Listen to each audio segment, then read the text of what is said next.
Good afternoon. This is Jackie Green, independent candidate for mayor, recreating a sustainable Louisville. We are making a number of videos. This must be the 6th in that series about a variety of subjects that are important to Louisville and important in recreating Louisville as a sustainable city. Those videos can be found at our website, JackieGreenForMayor.org. Go to the media page, and then they're listed at the bottom of the media page. Today we are talking about the impound lot. So where are we right now? Let's see. If we turn this way, I believe, you might be able to see Beargrass Creek downhill from us. It's very sunny, so I can't see the screen here. To my right is the MSD pumping station. Behind us here is the flood wall. By the way, let's swing back around here.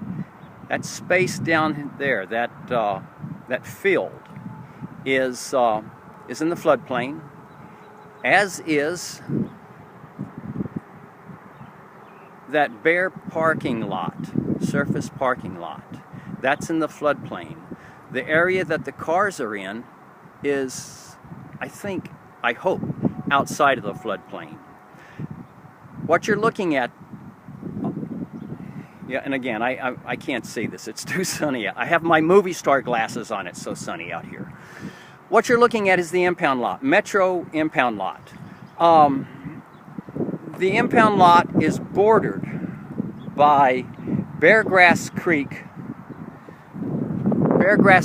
to the west.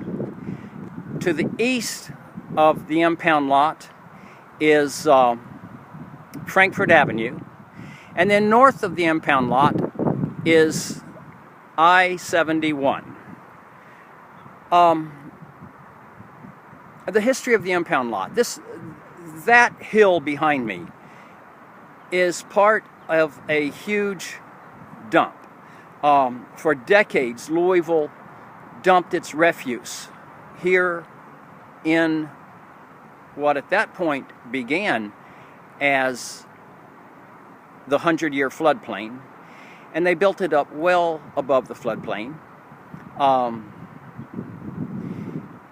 And then we quit dumping our refuse here, and Metro Police started impounding vehicles here. The land itself is owned by MSD. No, I'm sorry, not MSD.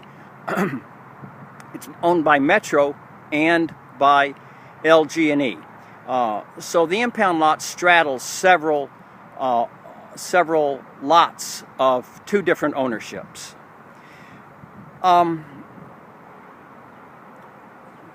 There were impounded vehicles parked in that gravel area that is currently unoccupied. They were there for years. Metro Police has been using this impound lot for over 2 decades. But several of us, concerned with the Lower Frankfort Avenue initiative, approached the police and asked them to move the vehicles out of the floodplain. It is bad enough that we have these vehicles parked on the hill, and many of these vehicles are losing motor vehicle fluids. And as they do so, they hit the ground and they drain downhill straight into Beargrass Creek. Anytime this area floods, and should there be cars parked in the 100-year floodplain, the problems are compounded.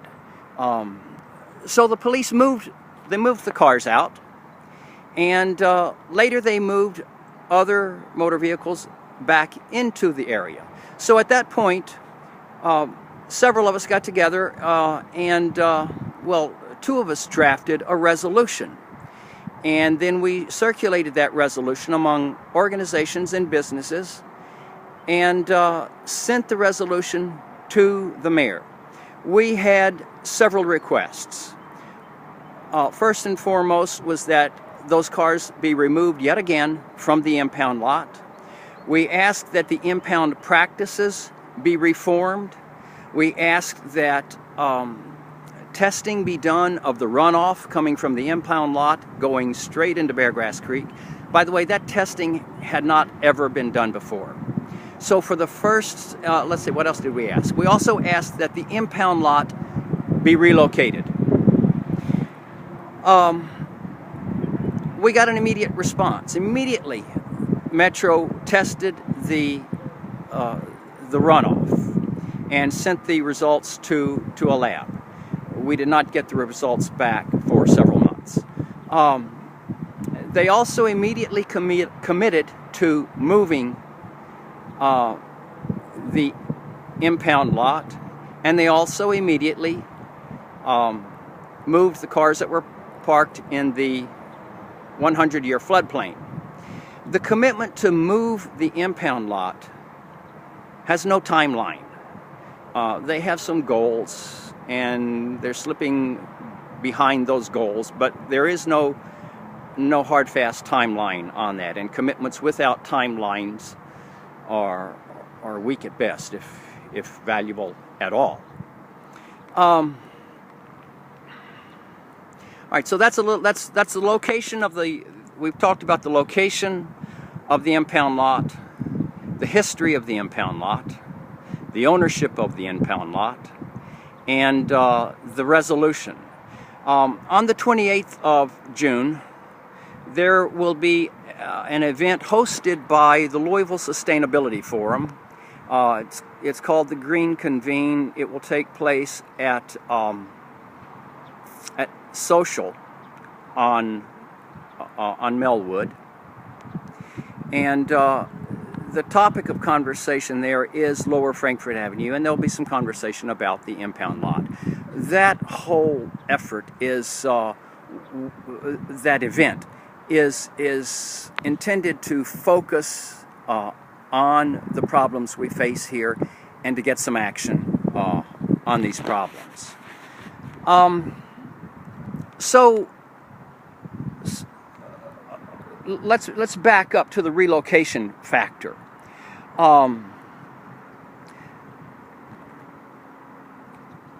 This is not about moving the impound lot into some other neighborhood and imposing these problems on another neighborhood.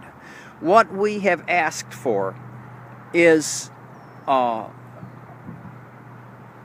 treatment not only of aesthetics, but in also the practice of impounding vehicles. These vehicles need to be drained of fluids so those fluids don't leach out into our soil and water. There has been some concern among other neighborhoods about this monstrosity being put in their backyard, and the most likely scenario here is that the new impound lot, which again the city they have looked for another location and have not yet found one, but the most likely location would be somewhere around the airport or the fairgrounds. That location is central to where these cars are, to the points of origin of cars that are impounded. The current location is not central. Again, that central location is down by the airport, down by the fairgrounds.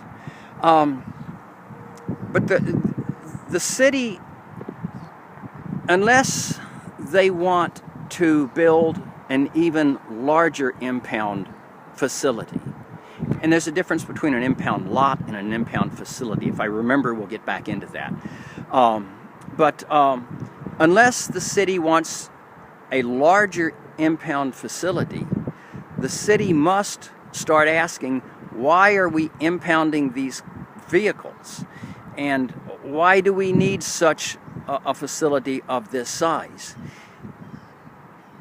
And the answer to that question is simply that we have too many motor vehicles and we are driving too carelessly. The city must reduce and calm urban traffic. You've heard that already on these videos, and you'll hear it again. We must reduce and calm urban traffic. Otherwise, we're going to be looking for more and more space to impound cars and trucks. And that is not an activity that a sustainable city should be undertaking. Impound lot, impound facility. Ideally, an impound facility would consist of a vertical garage, a multi-leveled garage that has excellent control systems, excellent drainage systems where vehicles are brought in and they're drained of their fluids immediately, and then stored for the duration. Some of these vehicles are here because the legal systems demands that they be kept on hand and available because some trial, some perhaps criminal trial, is underway, and this is evidence that needs to be maintained. Let's see, I know I'm missing a lot of detail here, but it's not coming back to me. It will, and we'll get back to it. The previous video concerned the concrete company, which I did not mention at that time, but it too is in the 100-year floodplain. We talked about resolutions to the dust and the slurry originating from the concrete company. One would be a wash system where the trucks would be washed. Another resolution would be to get the facility out of the floodplain. In our most recent flood back late winter, this area down here that's right now free of cars was free of cars then, and it was totally underwater. The concrete company was about 8 feet underwater. The floodplain is a reality that we will be dealing with more and more often. The flooding of the floodplain we'll be dealing with more and more often as our weather gets more and more erratic and turbulent. That's enough for the day. Thank you. I'm Jackie Green, independent candidate for mayor. Our website is jackiegreenformayor.org. At the bottom of that media page, you will find a listing of these highly polished, professionally produced videos. Share those, please, with other folk. I know they're a little painful to watch. They're very painful for me to watch. But please share those. This campaign to make Louisville more sustainable is a guerrilla campaign. We are up against a lot of Fisher money and a lot of Fisher organization, and we are not going to win this coming election by conventional means. We need your help, and your help begins with distributing these issue-related videos. Again, thank you. Help us recreate Louisville as a sustainable city. Thank you.